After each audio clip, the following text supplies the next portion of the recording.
Last video में हमने किया था हिंदी साहित्य इतिहास लेखन, जिसमें हमने साहित्य इतिहास लेखन की पद्धतियां पढ़ ली थी और आचार्य रामचंद्र शुक्ल का जो था काल विभाजन हमने पढ़ा था। आज हम पढ़ेंगे साहित्य इतिहास लेखन की परंपरा। तो साहित्य इतिहास लेखन की परंपरा क्या रही है, इसमें ग्रंथों के नाम आएंगे, उस ग्रंथों से रिलेटेड जो पॉइंट्स हैं वो आएंगे इसके अंदर, ग्रंथ किसने लिखे उनके नाम आएंगे इसके अंदर। ठीक है, तो पढ़ेंगे साहित्य इतिहास लेखन की परंपरा। सबसे पहले ग्रंथ और ग्रंथकार और उनका समय। सबसे पहला ग्रंथ हम मानते इस्तवार द ला लितिएतुर एंदुई ए हिंदुस्तानी, ये लिखा था गारसा तासी ने। सबसे पहला ग्रंथ माना जाता है ये इस्तवार द ला लितिएतुर एंदुई ए हिंदुस्तानी, गारसा तासी ने ये ग्रंथ लिखा था। ये दो भागों में है, इसके दो पार्ट किए गए हैं।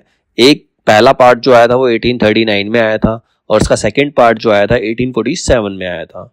और इसका दूसरा संस्करण भी आया, जैसे हमारे एपिसोड सीरीज रिलीज होती है उस तरह से इसका भी दूसरा संस्करण था जो 1871 ईस्वी में आया था। इसमें भी 3 खंड थे, इसके भी 3 पार्ट किए गए थे। अब ये ग्रंथ और ग्रंथकार हमने पढ़ा। अब इससे रिलेटेड कुछ पॉइंट्स हैं। जो इस्तवार द ला लितिएतुर एंदुई ए हिंदुस्तानी है, इसमें उर्दू और हिंदी के 738 कवियों का विवरण है। 738 कवियों का इस ग्रंथ के अंदर विवरण दिया गया है। उनके अंग्रेजी वर्ण के क्रम से दिया गया है। अब उनको सीक्वेंस में कैसे लगाया है, इंग्लिश वर्ण के हिसाब से, ABCD के हिसाब से उनको सीक्वेंस में लगाया गया है। केवल 72 कवि हिंदी से संबंधित है। अब 738 में से ओनली 72 जो कवि थे वो हिंदी से लिंक थे, जिनका इसमें विवरण दिया गया है। दूसरा इंपॉर्टेंट पॉइंट क्या है, यह फ्रेंच भाषा में लिखा गया है। ये जो ग्रंथ है ये फ्रेंच भाषा में लिखा गया है, जिसमें एंदुई का अर्थ होता है हिंदवी या हिंदी, और हिंदुस्तानी का अर्थ जो है वो हिंदुस्तानी है। ये उर्दू मतलब है, हिंदुस्तानी मतलब उर्दू का वर्ड है ये। इसे ब्रिटेन और आयरलैंड की प्राच्य साहित्यिक अनुवादक समिति की ओर से पेरिस में प्रकाशित किया गया था। सबसे पहले कहाँ प्रकाशित हुआ था ये, पेरिस में। ठीक है, किसने किया था, ब्रिटेन और आयरलैंड की प्राच्य साहित्यिक अनुवादक समिति ने इसको प्रकाशित किया था पेरिस में, जिसमें काल विभाजन और नामकरण का कोई प्रयास नहीं किया गया था। इसमें ना तो काल विभाजन किया गया समय को, ना तो इसमें समय को बांटा गया है, ना ही इसमें नामकरण पर कोई ध्यान दिया गया है। इसका तीसरा इंपॉर्टेंट पॉइंट है, डॉक्टर लक्ष्मी सागर वार्ष्णेय ने इस ग्रंथ में वर्णित हिंदी रचनाकारों संबंधी सामग्री का हिंदी अनुवाद हिंदुई साहित्य का इतिहास शीर्षक से 1952 ईस्वी में प्रकाशित कराया। अब जो जितने भी इसमें हिंदी के ग्रंथ थे, इस ग्रंथ के अंदर जो हिंदी के बारे में वर्णित रचनाकार, जितने भी रचनाकार इसके अंदर आए थे, तो डॉक्टर लक्ष्मी सागर वार्ष्णेय ने इस ग्रंथ में जितने भी हिंदी रचनाकारों का जिक्र था, उनकी सामग्री, उनसे संबंधित सामग्री जो उन्होंने लिखा, उसका हिंदी अनुवाद कौन से ग्रंथ में डाला, हिंदुई साहित्य का इतिहास इस शीर्षक नाम की एक बुक थी जो 1952 में प्रकाशित की गई। ठीक है, ये तो पहला ग्रंथ हो गया, इस्तवार द ला लितिएतुर एंदुई ए हिंदुस्तानी, जो गारसा तासी ने लिखा था। इसके बारे में हमने इससे जो लिंक फैक्ट थे वो हमने पढ़ लिए। इसके बाद तज़किरा ई शुअरा ई हिंदी, ये लिखी थी मौलवी करीमुद्दीन ने। मौलवी करीमुद्दीन ने ये ग्रंथ लिखा और ये लिखा गया था 1848 में। समय के हिसाब से है, सेकंड नंबर पे है तज़किरा ई शुअरा ई हिंदी, मौलवी करीमुद्दीन ने ये लिखा है, 1848 में लिखा है। अब इससे लिंक पॉइंट है, दिल्ली कॉलेज द्वारा प्रकाशित इस ग्रंथ में 1004 कवियों का विवरण दिया गया है। इस ग्रंथ के अंदर 1004 कवियों के बारे में लिखा गया, उनके बारे में बताया गया है, जिसमें 62 यानी कि 62 कवि जो है हिंदी से संबंधित है।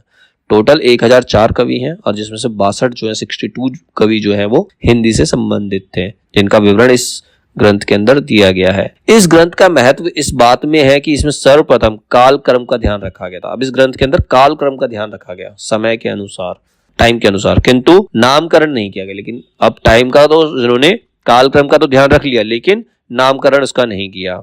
इसमें तब का शुअरा भी कहा जाता है, इसे तब का शुअरा भी कहते हैं। इसका नाम तो वैसे तज़किरा ई शुअरा ई हिंदी, और इसको हम तब का शुअरा भी कह सकते हैं। ठीक है, अब तीसरा आया था भाषा काव्य संग्रह।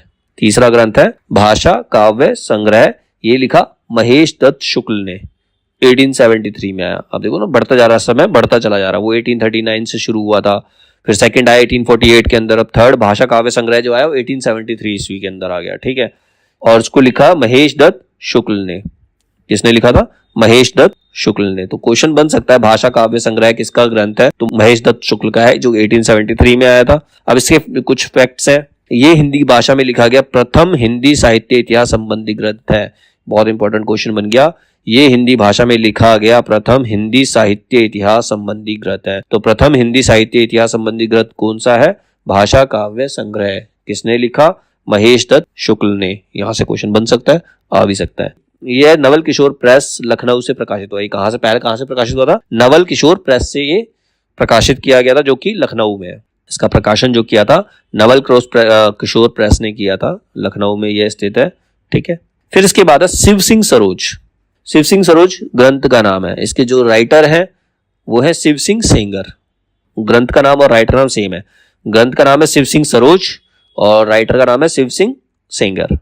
ठीक है। 1883 में नवल किशोर प्रेस लखनऊ ने इसको भी प्रकाशित किया। ये भी नवल किशोर प्रेस ने ही प्रकाशित किया था 1883 में। तो ये चौथा ग्रंथ है शिव सिंह सरोज, जो कि शिव सिंह सेंगर ने लिखा है। 1883 में प्रकाशित हुआ था। कहां से प्रकाशित हुआ था? नवल किशोर प्रेस से, जो लखनऊ में है, वहां से ये प्रकाशित किया गया था। इसके कुछ फैक्ट्स हैं। इस ग्रंथ में सर्वप्रथम 1000 से ज्यादा, मतलब 1003 भाषा कवियों का विवरण दिया गया है।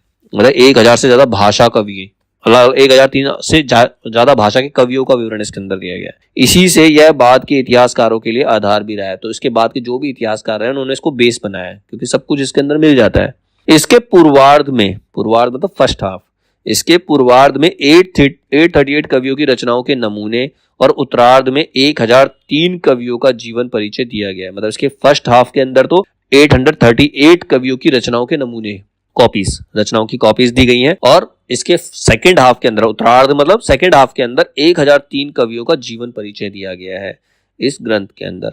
इसमें वर्णानुक्रम पद्धति का प्रयोग किया गया। इसको भी जो कवियों का विवरण जो दिया गया है वर्ण के अनुसार दिया गया है, नाम के वर्ण के अनुसार उनको सीक्वेंस में लगाया गया है। काल विभाजन एवं नामकरण का प्रयास इसमें भी नहीं किया गया। ठीक है। अब आगे चलते हैं। आगे है the modern vernacular literature of the northern Hindustan. नाम से अंग्रेजी जान पड़ रहा है, तो ये जॉर्ज गियर्सन का है। 1888। ठीक है। इसकी रचना हुई थी 1888 में। जॉर्ज गियर्सन ने इसकी रचना की थी। ग्रंथ का नाम है the modern vernacular literature of northern Hindustan. इस ग्रंथ का प्रकाशन एशियाटिक सोसाइटी ऑफ बंगाल की पत्रिका के विशेषांक के रूप में हुआ था। तो इसका प्रकाशन किसमें हुआ? एशियाटिक सोसाइटी ऑफ बंगाल, ये पत्रिका का नाम है। एशियाटिक सोसाइटी ऑफ बंगाल, ये पत्रिका का नाम है। इसके एक विशेषांक में इसका प्रकाशन हुआ था। बहुत से विद्वानों ने इसे सही अर्थों में हिंदी साहित्य का पहला इतिहास ग्रंथ माना है। अब बहुत से विद्वान ऐसे हैं जो कहते हैं कि सही मायने में यही साहित्य का पहला इतिहास ग्रंथ माना जाना चाहिए। ठीक है। इसे सर्वप्रथम हिंदी साहित्य का भाषा की दृष्टि से क्षेत्र निर्धारित करते हुए हिंदी के इतिहास को संस्कृत, पाली, प्राकृत एवं अरबी, फारसी, मिश्रित उर्दू से पृथक किया गया। यहाँ पर हिंदी को संस्कृत, पाली, प्राकृत, अरबी, फारसी और मिश्रित उर्दू, इन सबसे अलग किया गया। पहले क्या था? हिंदी के अंदर सारे वर्ड्स मिल जाएंगे, संस्कृत के मिलेंगे, पाली के भी मिलेंगे, प्राकृत के भी मिलेंगे, उर्दू के भी वर्ड्स मिलेंगे, लेकिन इसमें सबसे पहले उनको डिफरेंशिएट किया गया।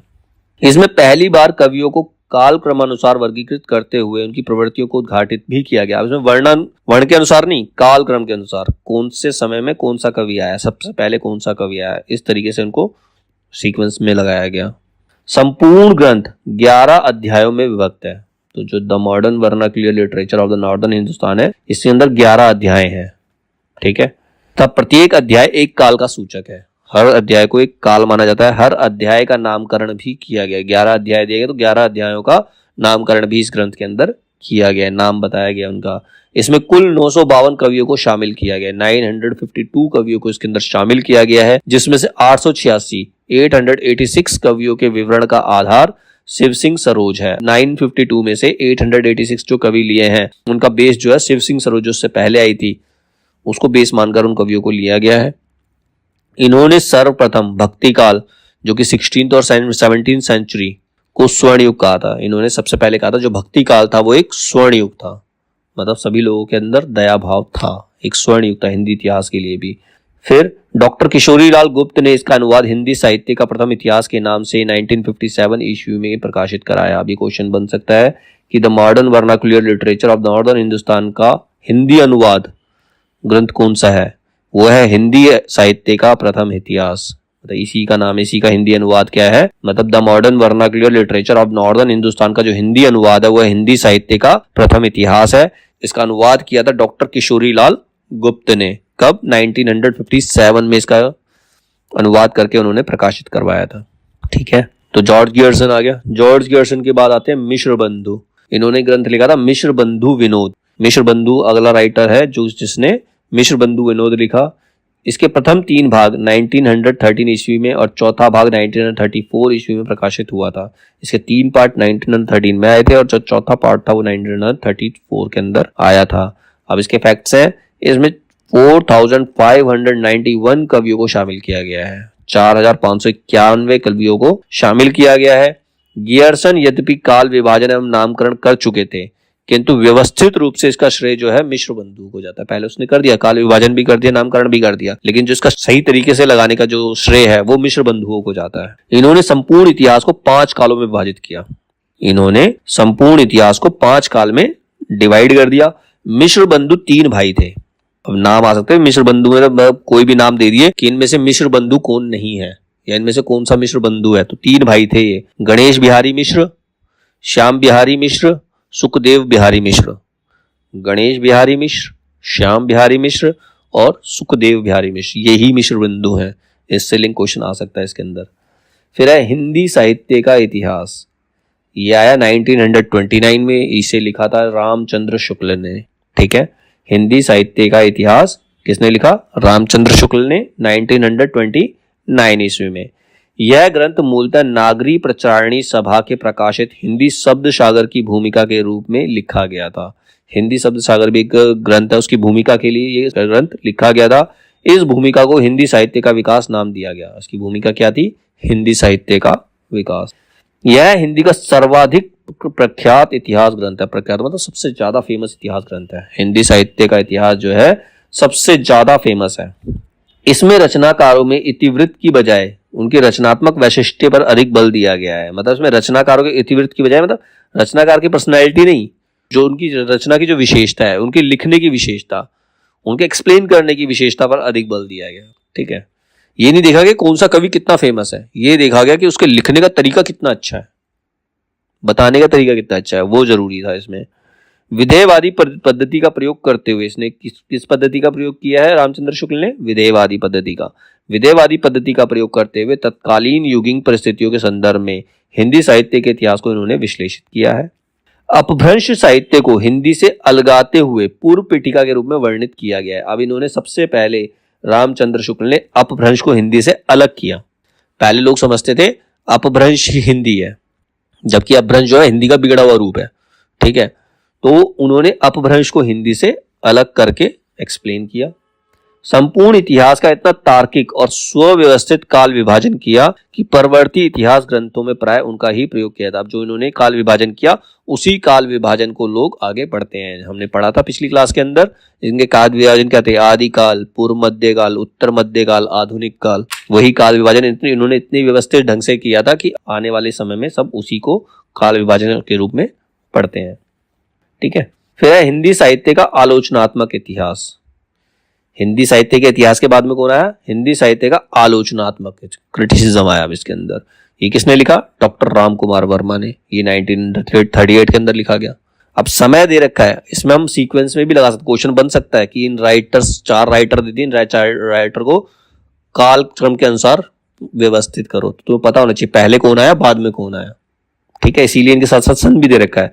हिंदी साहित्य का आलोचनात्मक इतिहास, डॉक्टर राम कुमार वर्मा, 1938। छायावादी कवि राजकुमार वर्मा द्वारा रचित इस इतिहास ग्रंथ में उनकी काव्यात्मक भाषा ने पाठकों को आकर्षित किया था। मतलब इनकी जो काव्यात्मक भाषा थी उसे लोग अट्रैक्ट हुए इनकी तरफ। अपनी विस्तृत सामग्री, सभी आकर्षक प्रस्तुति और भाषा के कारण ग्रंथ प्रभाव छोड़ने में सफल रहा। अब इसमें इतने अच्छे तरीके से काव्यात्मक भाषा का इस्तेमाल किया गया था कि लोग इसकी तरफ अट्रैक्ट हुए, तो उसका लोगों के ऊपर असर पड़ा, लोगों ने इसको पढ़ा। इसमें सिर्फ आदिकाल व भक्तिकाल 693 से 1693 तक की अवधि को ही स्थान मिला है। मतलब इस जो इतिहास है, इति साहित्य का आलोचनात्मक इतिहास है, आलोचनात्मक इतिहास है, इसके अंदर 693 से लेकर 1693 ईस्वी तक जो भक्ति काल और आदिकाल थे, उन्हीं को स्थान में, उन्हीं के बारे में लिखा है, और आगे के भाग वो नहीं लिख पाए थे। निर्गुण ज्ञानाश्रय शाखा को संत काव्य तथा निर्गुण प्रेमाश्रय शाखा को सूफी काव्य का नाम दिया। अब क्या भक्ति काल के अंदर क्या था? एक थी निर्गुण ज्ञानाश्रय शाखा, जिसमें ज्ञान को आधार बनाया गया था, उसको संत काव्य बना दिया, उसको क्या नाम दे दिया? संत काव्य। दूसरा था निर्गुण प्रेम आश्रय शाखा, जो उसको प्रेम को आधार बनाया, प्रेम आधार पे जो बना उसको क्या नाम दे दिया? सूफी काव्य। जो ज्ञान के आधार पर था उसको संत काव्य बना दिया, और जो प्रेम के आधार पर था उसको सूफी काव्य का नाम दे दिया। ठीक है, इसमें अपभ्रंश साहित्य के बड़े हिस्से को भी शामिल कर संधि काल शीर्षक के अंतर्गत प्रस्तुत किया गया। अपभ्रंश साहित्य का जो बहुत बड़ा पार्ट था उसको संधि काल शीर्षक के रूप में इन्होंने प्रस्तुत किया। वर्मा जी ने इसी से आदि काल को संधि काल एवं चारण काल कहा था, इसीलिए इन्होंने आदि काल का दूसरा नाम दे दिया संधि काल और चारण काल। ठीक है, तो क्वेश्चन बन सकता है कि राम कुमार वर्मा ने संधि काल और चारण काल किस काल का नाम रखा था, तो वो आदि काल था। ठीक है, जो सबसे पहला था। फिर इसके बाद ग्रंथ है हिंदी साहित्य की भूमिका, जो 1940 ईस्वी में आया। फिर हिंदी साहित्य का उद्भव और विकास, जो 1952 ईस्वी में, और हिंदी साहित्य का आदिकाल 1952 ईस्वी में आया। ये तीनों जो ग्रंथ थे वो लिखे थे हजारी प्रसाद द्विवेदी ने। तीनों ग्रंथ लिखे हैं हजारी प्रसाद द्विवेदी ने। हजारी प्रसाद द्विवेदी को कोई स्वतंत्र इतिहास ग्रंथ नहीं लिखा, इन्होंने कोई अलग से नहीं लिखा, इन्होंने पिछले लिखे हुए को उन्होंने एडिट किया, किंतु उल्लिखित तीनों ग्रंथ साहित्य इतिहास संबंधी ही हैं। लेकिन जो तीनों ग्रंथ लिखे हैं ये साहित्य इतिहास से रिलेटेड हैं एवं इनमें एक निश्चित साहित्य इतिहास दृष्टि भी मिलती है। इनको पढ़कर पता चलता है कि हाँ, इसमें साहित्य का इतिहास दे रखा है। आचार्य द्विवेदी इतिहास को परंपरा के विकास के रूप में व्याख्यात करते हैं। वो कहते हैं इतिहास जो है हमारा, वो बताता है कि हमारी परंपरा किस प्रकार से विकसित हुई है, पुराने जमाने में हमारी परंपरा क्या थी और आज हमारी परंपरा जो भी है, उस परंपरा का जो विकास हुआ है वही साहित्य का इतिहास है। ठीक है, उन्होंने विश्व भारती के गैर हिंदी भाषी साहित्य जिज्ञासुओं को हिंदी साहित्य से परिचित कराया। मतलब जो गैर हिंदी भाषी साहित्य को पढ़ते थे उनको हिंदी साहित्य से परिचित कराया, और उनको परिचित कराने के लिए जो व्याख्यान इन्होंने दिए उन्हें ही संशोधित परिवर्धित कर हिंदी साहित्य की भूमिका नामक ग्रंथ तैयार किया गया। उसी से ये ग्रंथ तैयार हुआ था जिसका नाम है हिंदी साहित्य की भूमिका, जो 1940 ईस्वी में आया था। ठीक है, आदिकाल का स्वरूप निर्धारण। अब इसमें इन्होंने क्या किया है, आदिकाल का स्वरूप निर्धारण। भक्ति काल के उदय की पृष्ठभूमि, भक्ति काल कैसे उदय हुआ उसकी पृष्ठभूमि। पूर्ववर्ती सिद्धांतों से भक्तिकालीन संत काव्य धारा का संबंध उद्घाटन। हिंदी सूफी काव्य का आधार संस्कृत। प्राकृत अपभ्रंश की काव्य परंपराओं को मानना आदि उनकी साहित्य इतिहासकार के रूप में उपलब्धियां। ये सारी उनकी उपलब्धियां हैं जो इन्होंने सबको बताया है। ठीक है, फिर है हिंदी साहित्य का वैज्ञानिक इतिहास। हिंदी साहित्य का वैज्ञानिक इतिहास ये लिखा डॉक्टर गणपति चंद्र गुप्त। डॉक्टर गणपति चंद्र गुप्त, ये 1965 ईस्वी में लिखा गया था। आचार्य शुक्ल द्वारा प्रतिपादित ढांचे में, मतलब जो भी ढांचा उन्होंने बनाया उसमें आमूल चूल परिवर्तन करने का एक सार्थक प्रयास इस ग्रंथ के माध्यम से किया था। इन्होंने आचार्य शुक्ल से बिल्कुल अलग तरीके से इतिहास लिखा। आमूल चूल परिवर्तन मतलब पूरी तरह से डिफरेंशिएट ही कर दिया, और एक सार्थक प्रयास किया मतलब वो सफल भी रहे। संपूर्ण इतिहास को 3 कालों में विभक्त कर दिया। उनके 4 काल थे, इन्होंने संपूर्ण इतिहास को 3 काल में विभक्त कर दिया। पहला काल है प्रारंभिक काल, दूसरा मध्य काल और तीसरा आधुनिक काल। इसमें साहित्य इतिहास के विकासवादी सिद्धांतों की प्रतिष्ठा करते हुए, विकासवादी सिद्धांत मतलब जो डेवलप करने के लिए जो प्रिंसिपल्स बनाए जाते हैं उनकी प्रतिष्ठा करते हुए, उनको बताते हुए इन्होंने उसके आलोक में हिंदी साहित्य की नूतन व्याख्या प्रस्तुत करने की चेष्टा की। इन्होंने हिंदी साहित्य की एक नई एक्सप्लेनेशन देने की कोशिश की है। ठीक है, जो कि आचार्य रामचंद्र शुक्ल से बिल्कुल डिफरेंट है। कौन थे ये? गणपति चंद्र गुप्त। ठीक है, इनका ग्रंथ था हिंदी साहित्य का वैज्ञानिक इतिहास। फिर है हिंदी साहित्य का इतिहास। हिंदी साहित्य का इतिहास ये था डॉक्टर नगेंद्र एवं डॉक्टर हरदयाल, 2 बंदों ने लिखा। स्वर्गीय डॉक्टर नगेंद्र एवं डॉक्टर हरदयाल ने। ये 1973 में लिखा गया। डॉक्टर नगेंद्र के संपादन में 26 विद्वानों के सहयोग से यह विशद ग्रंथ रचा गया था। इतने विद्वानों के कारण एक ऐतिहासिक दृष्टि से संपूर्ण ग्रंथ में अधोपांत नहीं हो पाई, किंतु फिर भी प्रत्येक काल व उनसे जुड़े रचनाकारों का सरल भाषा में अपेक्षाकृत अधिक प्रमाणिक व व्यवस्थित सामग्री के कारण विद्यार्थियों में विशेष रूप से प्रचलित है। मतलब ये ज्यादा फेमस तो नहीं हुई, लेकिन इसमें इतने तरीके से लिखा गया है कि विद्यार्थियों में ये प्रचलित है, विद्यार्थी इसको प्रेफर करते हैं। ठीक है, हिंदी साहित्य और संवेदना का विकास, ये लिखा राम स्वरूप चतुर्वेदी, 1986 में लिखा। साहित्य इतिहास लेखन के लिए व्यास सम्मान सहित कई पुरस्कार प्राप्त करने वाला एक ग्रंथ अपनी लोकप्रियता एवं आकर्षण में अद्वितीय था। मतलब इतना फेमस था ये और इतना आकर्षित था कि इस समान कोई दूसरा ग्रंथ नहीं था, और उसको एक अवार्ड भी मिला जिसको बोलते व्यास सम्मान अवार्ड मिला। किसको? हिंदी साहित्य और संवेदना का विकास ग्रंथ को मिला था, जो कि राम स्वरूप चतुर्वेदी ने लिखा था 1986 में। राम स्वरूप चतुर्वेदी मूलतः आचार्य शुक्ल की दृष्टि से प्रभावित थे। ये किससे प्रभावित थे? रामचंद्र शुक्ल से। फिर भी उन्होंने शुक्ल जी के युगीन दृष्टिकोण और द्विवेदी जी के परंपरावादी दृष्टिकोण में परस्पर संबंध बनाते हुए लिखा। इन्होंने दोनों को फॉलो किया, द्विवेदी को भी और रामस्वरूप चतुर्वेदी को भी, आचार्य शुक्ल को भी, द्विवेदी को भी और आचार्य शुक्ल को भी इन्होंने फॉलो किया और परंपरावादी दृष्टिकोण में उनके दोनों के जो दृष्टिकोण थे उसमें संबंध बनाने का इन्होंने प्रयास किया। शुक्ल जी की बहुत सी स्थापनाओं को स्थापित करने के प्रयास से भी उनकी मौलिकता शरित नहीं होती। मतलब उन्होंने क्या किया, सबसे ज्यादा शुक्ल जी की जो स्थापनाएं थी, जो भी उन्होंने लिखा था उसी को स्थापित करने का प्रयास किया, लेकिन फिर भी इनका नाम है, लोग इनको मानते हैं। शुक्ल जी की परंपरा को गंभीरता से पुनर्भाषित किया इन्होंने, जो उनकी परंपरा थी उसको दोबारा रीडिफाइन किया। भाषा और साहित्य के गहरे संबंधों की खोज उनकी प्रमुख विशेषता थी। उन्होंने भाषा और साहित्य के बीच में क्या क्या रिलेशंस हैं उनको खोजने में इन्होंने बहुत महत्वपूर्ण भूमिका निभाई। भाषिक प्रवृत्तियों की गहरी समीक्षा से साहित्यिक परंपराओं के संदर्भ में व्याख्यात किए। इन्होंने भाषिक प्रवृत्तियों की जो गहरी समीक्षा की, भाषिक प्रवृत्तियां जो थी उनकी समीक्षा मतलब डिटेल में उनको पढ़ा और साहित्यिक परंपराओं के संदर्भ में उनको एक्सप्लेन किया, उनकी व्याख्या की। अब इसमें आगे हिंदी साहित्य इतिहास संबंधित प्रमुख ग्रंथ और ग्रंथकार, उनके क्रम के अनुसार, काल क्रम के अनुसार कौन कौन से ग्रंथ लिखे गए और उनके ग्रंथकार कौन थे।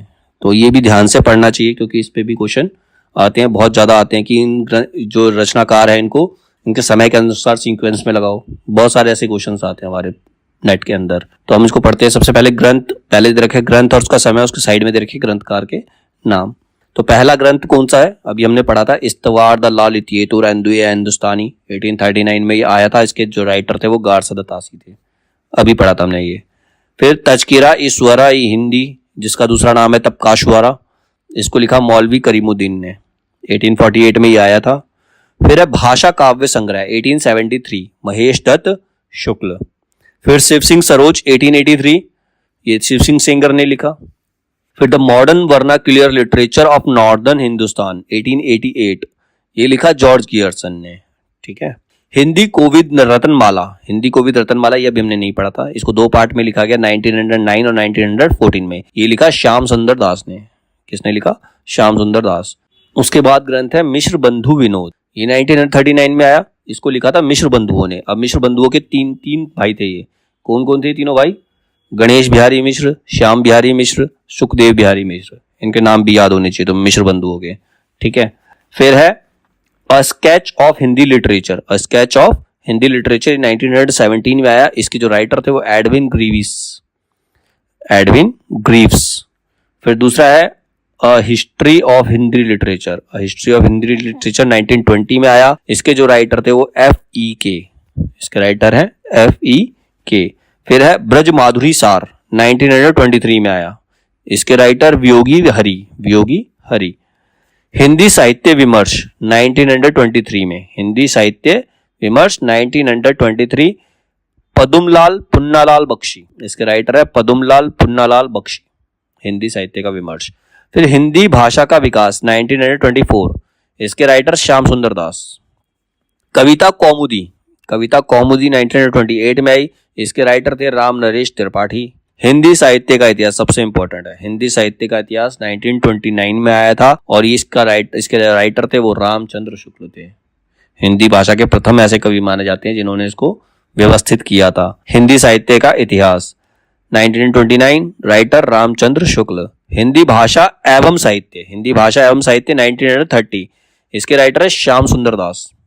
हिंदी साहित्य का विवेचनात्मक इतिहास 1930 में आया, इसके राइटर सूर्यकांत शास्त्री। फिर हिंदी साहित्य का इतिहास 1931, अब दो आ गए, हिंदी साहित्य का इतिहास 1929, हिंदी साहित्य का इतिहास 1931। रमाशंकर शुक्ल रसाल जो 1931 में आया था, उसके राइटर थे रमाशंकर शुक्ल, जिसको हम रसाल भी कह सकते हैं।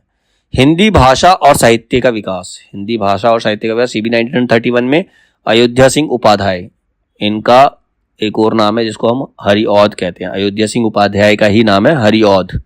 ठीक है।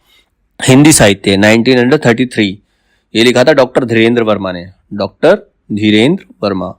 आधुनिक हिंदी साहित्य का इतिहास 1934, कृष्ण शंकर शुक्ल। हिंदी साहित्य का आलोचनात्मक इतिहास 1938, doctor Ram Kumar Verma. Modern Hindi literature 1939, इसके राइटर है doctor Indranath Madan. Modern Hindi literature 1939, इसके राइटर है डॉक्टर इंद्रनाथ मदान। हिंदी साहित्य की भूमिका 1940, हजारी प्रसाद द्विवेदी। 1940 में हजारी प्रसाद द्विवेदी कब आए? 1940 में। इन्होंने क्या लिखा था? हिंदी साहित्य की भूमिका। खड़ी बोली हिंदी साहित्य का इतिहास 1941, ब्रज रत्न दास, इसके राइटर है ब्रज रत्न दास। आधुनिक हिंदी साहित्य 1941, डॉक्टर लक्ष्मी सागर वार्ष्णेय, इसके राइटर कौन है? डॉक्टर लक्ष्मी सागर वार्ष्णेय। हिंदी काव्य धारा 1944, राहुल सांस्कृत्यानन, ये भी इंपॉर्टेंट राइटर है। हिंदी काव्य धारा 1944 में आई थी, जिसके जो राइटर थे वो थे राहुल सांस्कृत्यानन। हिंदी वीर काव्य 1945, डॉक्टर टीकम सिंह तोमर।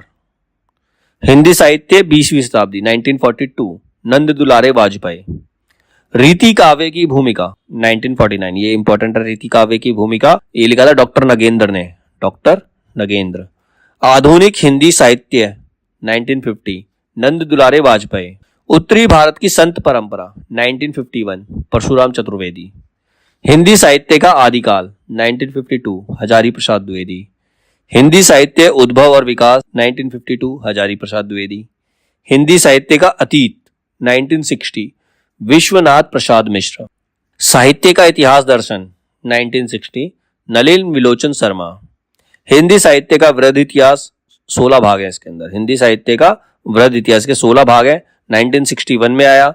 इसका जो इसके राइटर नागरी प्रचारणी सभा, इनको उसको कोई एक राइटर नहीं है, इसको नागरी प्रचारणी सभा ने लिखा था। फिर है हिंदी साहित्य का वैज्ञानिक इतिहास 1965, डॉक्टर गणपति चंद्र गुप्त। ठीक है। हिंदी साहित्य का इतिहास 1973, डॉक्टर नगेंद्र और डॉक्टर हरदयाल, दो राइटर हैं इसके।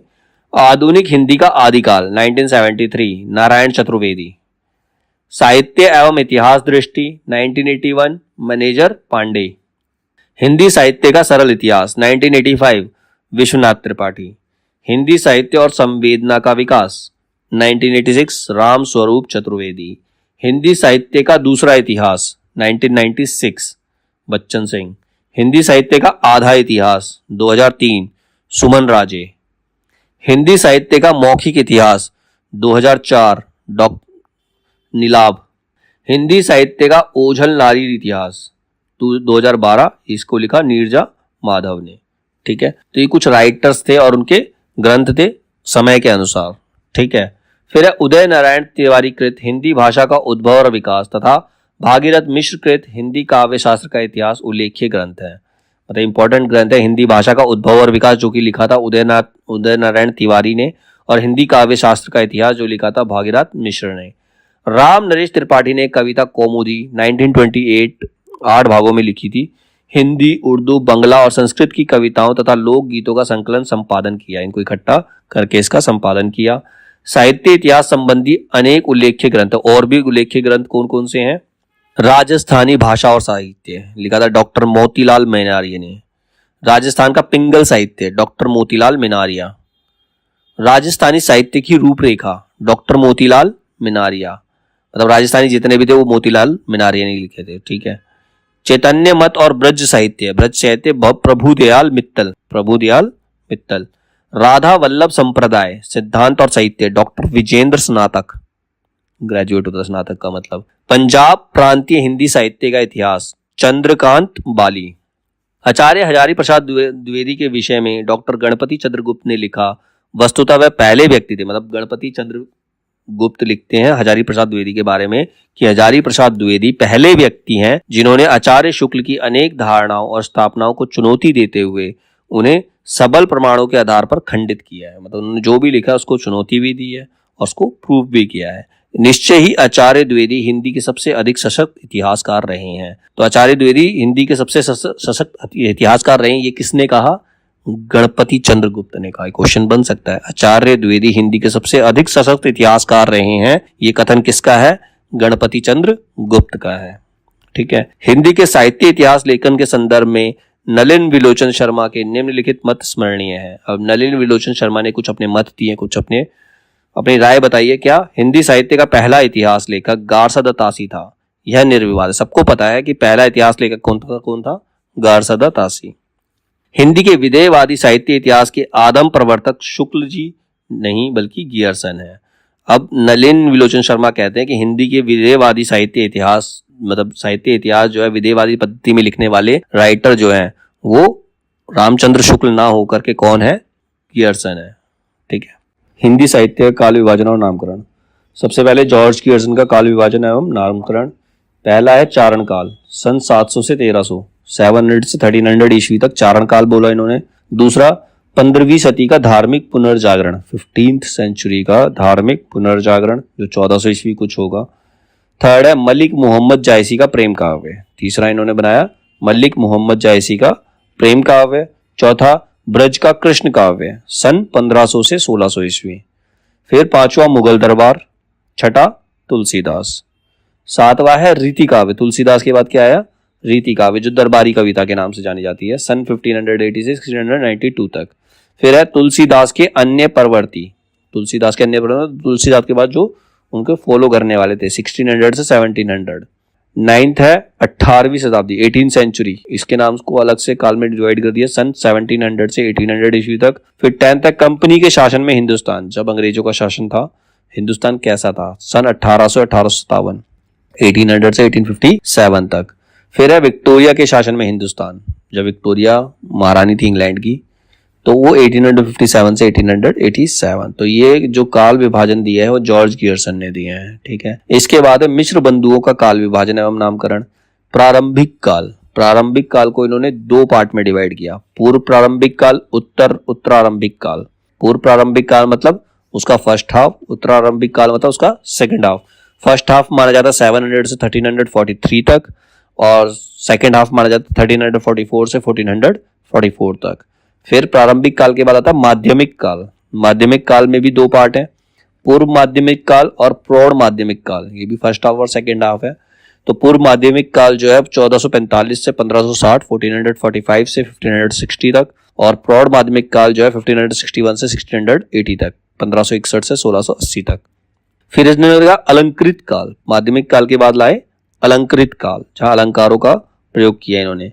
पूर्वालंकृत काल और उत्तरालंकृत काल, उसको भी दो पार्ट में डिवाइड कर दिया, first half and second half. पूर्वालंकृत काल मतलब सन 1681 से 1790 तक, 1681 से 1790। उत्तरालंकृत काल मतलब 1791 से 1889 तक। ठीक है, 1791 से 1889 तक। फिर आया परिवर्तन काल। परिवर्तन काल 1819 से 1925 अब तक जो चल रहा है, 1925 के बाद अब तक 1890 से 1925, 1890 से 1925 तक। और इसके बाद है वर्तमान काल, 5 पार्ट में डिवाइड किया। वर्तमान काल मतलब 1926 से लेके आज तक जो चला आ रहा है वो वर्तमान काल है। ठीक है, ये थे मिश्र बंधुओं के काल विभाजन। मिश्र बंधु 3 भाई थे, कौन कौन थे? सुखदेव बिहारी मिश्र, श्याम बिहारी मिश्र और गणेश बिहारी मिश्र। ठीक है। फिर आचार्य शुक्ल का काल विभाजन एवं नामकरण। आचार्य शुक्ल का ये तो हम पहले पढ़ चुके हैं। वीर गाथा काल, भक्ति काल, रीति काल, गद्य काल। वीर गाथा काल को आदि काल कहते हैं। ये था संवत 1050 से 1375, 1050 से 1375 तक। भक्ति काल को पूर्व मध्य काल भी कहा जाता है। भक्ति काल को पूर्व मध्य काल कहा जाता है, 1375 से 1700 तक। रीति काल को उत्तर मध्य काल कहा जाता है, यानी कि मध्य काल का सेकंड हाफ, 1700 से 1900 तक। और फिर उसके बाद आया गद्य काल, जिसको हम आधुनिक काल भी कहते हैं, 1900 से 1984 तक। ठीक है। इसके बाद डॉक्टर राम कुमार वर्मा का काल विभाजन नामकरण। इन्होंने भी पहला नाम दिया प्रारंभिक काल। प्रारंभिक काल के दो पार्ट में डिवाइड किया, संधि काल और चारण काल। फिर सेकंड आया भक्ति काल, थर्ड रीति काल, चौथा आधुनिक काल। अब जो प्रारंभिक काल था वो दो पार्ट में डिवाइड था, संधि काल था 750 से 1000 तक, और चारण काल था 1000 से 1375 तक। भक्ति काल जो था 1375 से 1700 तक, रीति काल जो था 1700 से 1900 तक, और आधुनिक काल जो था 1900 से अब तक। ठीक है। फिर आचार्य प्रसाद द्विवेदी का काल विभाजन नामकरण। इन्होंने भी 4 पार्ट में डिवाइड किया, वही आदि काल, भक्ति काल, रीति काल, आधुनिक काल, सेम एज आचार्य शुक्ल, बस इन्होंने टाइम थोड़ा अलग किया। आदि काल का टाइम जिन्होंने माना है 1000 से 1350 तक। ठीक है। भक्ति काल जो माना है 1350 से 1700 तक, रीति काल 1700 से 1900 तक, और आधुनिक काल 1900 से अब तक चल रहा है। ठीक है। फिर डॉक्टर गणपति गुप्त का काल विभाजन नामकरण। गणपति चंद्र गुप्त का काल विभाजन है आदि काल, पूर्व मध्यकाल, उत्तर मध्यकाल और आधुनिक काल। आदिकाल था 1184 से 1350 तक, पूर्व मध्यकाल था 1350 से 1600 तक, उत्तर मध्यकाल था 1600 से 1857 तक और आधुनिक काल था 1857 से अब तक। फिर है डॉक्टर नगेंद्र द्वारा संपादित ग्रंथ हिंदी साहित्य का इतिहास का काल विभाजन एवं नामकरण। अब डॉक्टर नगेंद्र ने एक ग्रंथ लिखा हिंदी साहित्य का इतिहास, इसमें जो काल विभाजन और नामकरण दे रखे हैं वो क्या दे रखे हैं, वो भी यही दे रखे हैं, आदिकाल, भक्तिकाल, रीतिकाल, आधुनिक काल।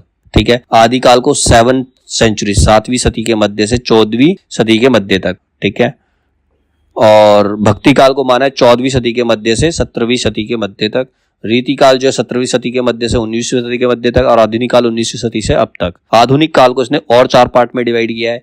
पुनर्जागरण काल जिसको भारतीय हिंदू युग कहते हैं, पुनर्जागरण काल जिसको भारतीय हिंदू युग कहते हैं 1857 से 1900 तक। जागरण सुधार काल ये द्विवेदी युग है 1900 से 1918 तक। छायावाद युग 1918 से 1938 तक। फिर छायावाद उत्तर काल, छायावाद के बाद, इसको 2 पार्ट में है। प्रगति प्रयोग काल, नवलेखन काल। प्रगति प्रयोग काल 1938 से 1953 तक और नवलेखन काल जो है 1953 से लेके अब तक। फिर डॉक्टर राम स्वरूप चतुर्वेदी का काल विभाजन नामकरण। चतुर्वेदी जी ने अपने इतिहास ग्रंथ में आचार्य शुक्ल के काल विभाजन की स्वीकृति कुछ संशोधन के साथ इस प्रकार करते हैं, मतलब माना वही है जो शुक्ल जी ने माना था लेकिन उसमें कुछ चेंजेस कर दिए। क्या क्या कर दिए, आदिकाल वीरगाथा काल उन्होंने भी कहा था, इन्होंने 1000 से 1350 कर दिया, 1000 से 1350 कर दिया। उन्होंने कहा था 1050 से 1375 था तो इन्होंने 1000 से 1350 कर दिया। पूर्व मध्यकाल जिसको भक्ति काल कहा 1350 से 1650, उत्तर मध्यकाल जिसको रीतिकाल कहते हैं 1650 से 1850, आधुनिक काल जो गद्य काल के नाम से भी जाना जाता है 1850 से अब तक। फिर डॉक्टर बच्चन सिंह का काल विभाजन नामकरण। डॉक्टर बच्चन सिंह के हिसाब से काल विभाजन किस प्रकार है, पहला था अपभ्रंश काल, ठीक है, उसके बाद आया भक्ति काल। अपभ्रंश काल का टाइम नहीं लिखा इन्होंने। भक्ति काल 1400 से 1650, तो 1400 से पहले इन्होंने अपभ्रंश काल का नाम दे दिया। रीतिकाल जो है 1650 से 1857, 1650 से 1857, आधुनिक काल 1857 से अब तक। तो ये सारे काल विभाजन है अलग अलग राइटर्स के, इनको ध्यान से 4-5 बार सुनेंगे तो याद भी हो जाएंगे और उनसे रिलेटेड कोई भी क्वेश्चन आता है तो हम उसको अटेंड कर सकते हैं। इसकी नेक्स्ट वीडियो में इससे रिलेटेड कुछ हम प्रैक्टिस क्वेश्चंस करेंगे जो इसमें से बन सकते हैं क्वेश्चंस।